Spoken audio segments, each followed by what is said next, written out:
আসসালামু আলাইকুম। সুপ্রিয় দর্শক, শুভেচ্ছা জানবেন। ইরানের পরিস্থিতি আবারও জটিল হয়ে উঠছে বলে ধারণা করা হচ্ছে। বলছি কারণ নিশ্চিত করে বলা যাচ্ছে না যে ইরানের পরিস্থিতি জটিল হয়ে উঠছে।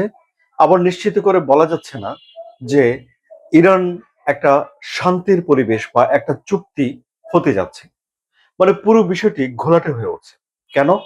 কারণ একদিকে মার্কিন প্রেসিডেন্ট ডোনাল্ড ট্রাম্প বলছেন যে ইরান তার দাবিগুলো মেনে নিচ্ছে, ইউরেনিয়াম গুলো দিয়ে দেবে।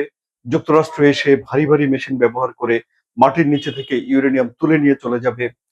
আরো নানা রকম যেসব দাবি আছে ইরান সেগুলো মানছে। ইরানের তরফ থেকে বলা হচ্ছে যে না, এসব দাবিগুলো মানা হয়নি।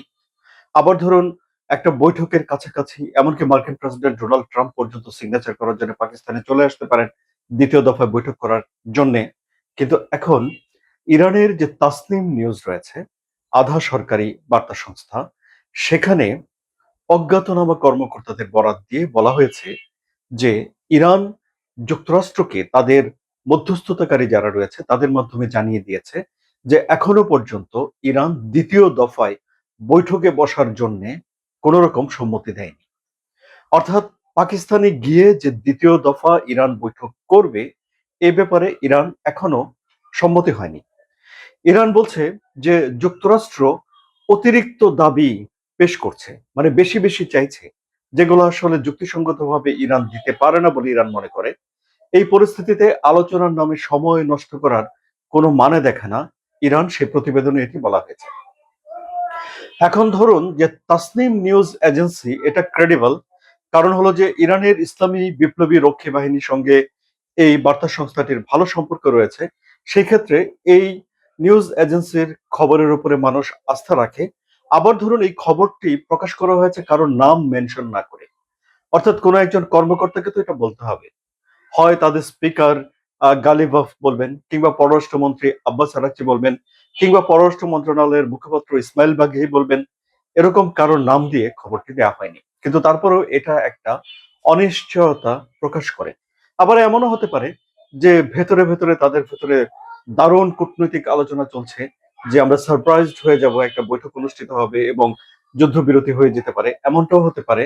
আবার উল্টো যুদ্ধ লেগেও যেতে পারে। কেন বলছি যে যুদ্ধ লেগে যেতে পারে? কারণ হলো যে হরমুজ প্রণালীর পরিস্থিতি ক্রমেই খারাপ হয়ে যাচ্ছে।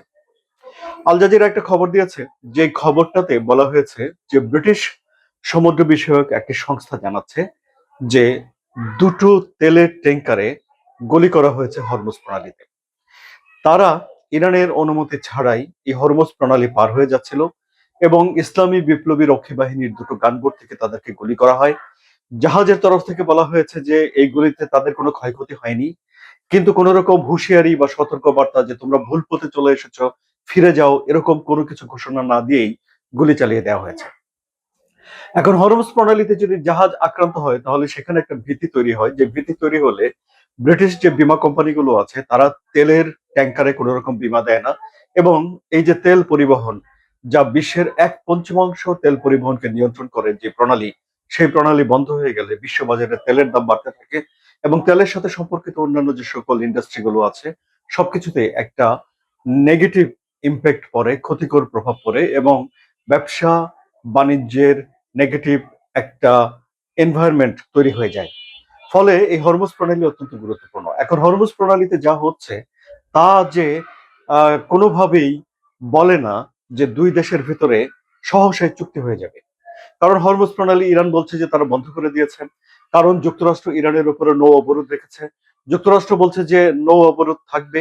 যুক্তরাষ্ট্র এখনো বলছে না যে নৌ অবরোধ তারা তুলে নেবে। ইরানও বলছে না যে তারা হরমুজ প্রণালী এখনই খুলে দিচ্ছে, শুক্রবারে যেটি বলেছিল তারপরে আবার এসে শনিবারে হরমুজ প্রণালী তারা বন্ধ করে দিয়েছে। এখন এইসব খবরগুলো যখন গণমাধ্যমে এসেছে বা আমি যখন এই কন্টেন্ট করছি, তখনও যুক্তরাষ্ট্রে দিন শুরু হয়নি, মানে দিনের কার্যক্রম শুরু হয়নি। ফলে ডোনাল্ড ট্রাম্পের তরফ থেকে বা যুক্তরাষ্ট্রের তরফ থেকে এই বিষয়ে অফিসিয়াল কোনো বক্তব্য পাওয়া যায়নি। বাট আমরা অপেক্ষায় থাকবো যে সেখানে দিনের কার্যক্রম শুরু হলে তারা কি বলে। পরিস্থিতি কি সত্যিই জটিল হয়ে যাচ্ছে নাকি মীমাংসার কোনো পথ আছে, সেটি এখন একটা দেখার বিষয় হয়ে রয়েছে। আবার ধরুন সুপ্রিয় দর্শক, পৃথিবীর সবচেয়ে বড় যে রণতরী জেরাল্ড আর ফোর্ড, যাকে যুক্তরাষ্ট্র এনেছিল ইরানে এবং তারপর সেটিকে তারা প্রথমে গ্রিসে নিয়ে গিয়েছিল। বলা হয়েছিল যে তাদের লন্ড্রি সিস্টেমে কাপড় ইস্ত্রি করতে গিয়ে সেটি আগুন লেগে যায়, 600 মানুষের ওখানে বসবাস করার জন্য যে সুবিধা সেটি নষ্ট হয়ে যায়, বিশাল আগুন বলা হয়েছিল। সেটা ঠিক করার জন্য প্রথমে গ্রিসে নিয়ে যাওয়া হয়, তারপর সেটাকে সাইপ্রাসে নিয়ে যাওয়া হয়। এখন খবর বলছে যে বিশ্বের সবচেয়ে বড় এই রণতরীটি ইরানের জলসীমায় নিয়ে আসা হয়েছে। অর্থাৎ এটি এখন, এতে বিমানবাহী রণতরী, এটি পৃথিবীর সবচেয়ে বড় রণতরী, এতে 5,000-এর মতো সেনা থাকে, এর সঙ্গে দুটো মিসাইল ডেস্ট্রয়ার রয়েছে, এতে রাডার রয়েছে। মানে এটা একটা মিনি ক্যান্টনমেন্ট, অর্থাৎ একটা মিনি ক্যান্টনমেন্ট এখন যুক্তরাষ্ট্র ইরানের জলসীমার ভেতরে নিয়ে এসেছে। ফলে দেখা যাচ্ছে যে যুক্তরাষ্ট্রেরও এক ধরনের প্রস্তুতি এখানে রয়েছে, আক্রমণাত্মক। একেবারে যে যুক্তরাষ্ট্র শুধু আলোচনা নিয়ে পড়ে রয়েছে তা নয়, কিন্তু যুক্তরাষ্ট্র নিজেকে গুছিয়ে নিচ্ছে। আবার এই যে যুদ্ধে 13টি ঘাঁটি যুক্তরাষ্ট্র ব্যবহার করতে পারছে না কেন? কারণ তাদের রাডার সিস্টেম নাই, যেগুলোকে ইরান যুদ্ধক্ষেত্রে ভেঙে দিয়েছে। কিন্তু এই যে নতুন এই যে রণতরীটি এলো, আরো একটি রণতরী হয়তো আসবে, তাদের শক্তিশালী রাডার সিস্টেম আছে। অর্থাৎ নিজেদের অবস্থান যে দুর্বল যতটুকু হয়েছিল সেটুকু দ্রুতই পুষিয়ে নেয়ার, মেরামত করার চেষ্টা করছে যুক্তরাষ্ট্র। এটাও একটা বিষয় দেখা যাচ্ছে। তাহলে পরিস্থিতি কি শান্তির দিকে যাচ্ছে নাকি জটিলতার দিকে যাচ্ছে, সেটাই এখন দেখার বিষয়। আলোচনা ভালো লাগলে সাবস্ক্রাইব করে চ্যানেলের সঙ্গে থাকুন। ধন্যবাদ।